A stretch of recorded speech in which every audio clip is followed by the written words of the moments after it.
पुण्यात एका तरुणाचा केमिकल मिश्रित ताडी पिल्याने मृत्यू झाला। या घटनेमुळे गावातील महिला प्रचंड संतापल्या, कारण अशा ताडीमुळे याआधी देखील मृत्यूच्या घटना घडल्या आहेत।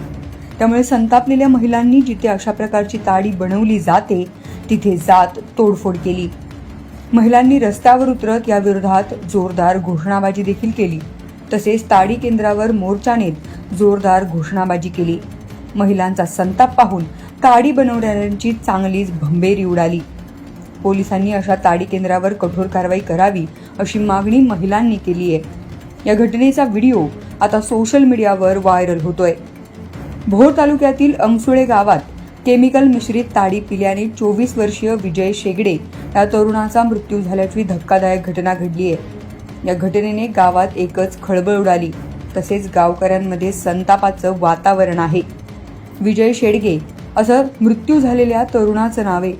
या घटनेने गावातील महिलांचा संयम सुटला आणि त्यांनी आक्रमक पवित्रा घेत गावातील ताडी विक्री केंद्र आणि अवैध दारूच्या दुकानांची तोडफोड केली।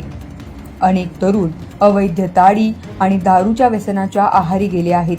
त्यामुळे गेल्या काही वर्षात म्हणजेच 4 ते 5 तरुणांचा मृत्यू झाला असून अनेक कुटुंब उद्ध्वस्त झाली आहेत। या पार्श्वभूमीवर महिलांनी थेट कारवाईचा पवित्रा घेत ताडी तयार करणाऱ्या दुकानातील बॅरल रस्त्यावर ओतले आणि गावातील 2 अवैध दारू विक्रीच्या दुकानांची तोडफोड केली।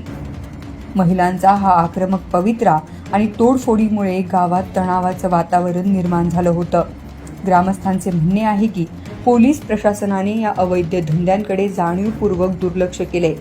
यापूर्वीही अनेकदा तक्रारी करूनही पोलिसांनी दखल घेतली नाही अशी खंत गावकऱ्यांनी व्यक्त केली आहे।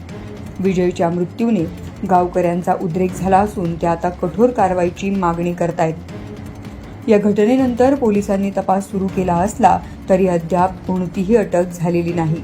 गावकऱ्यांनी प्रशासनाला इशारा दिला आहे की जर अवैध ताडी आणि दारू विक्रीवर तातडीने बंदी घातली नाही तर पुढील आंदोलन अधिक तीव्र करण्याचा इशारा संतप्त महिलांनी दिलाय। या घटनेने गावात तणावाचं वातावरण निर्माण झालंय। त्यामुळे आता पोलीस यावर नेमकी काय कारवाई करतात आणि कोणावर कारवाई करतात हे पाहणं महत्त्वाचं ठरणार आहे। शगुफ्ता शेख, लोकमत.com, पुणे।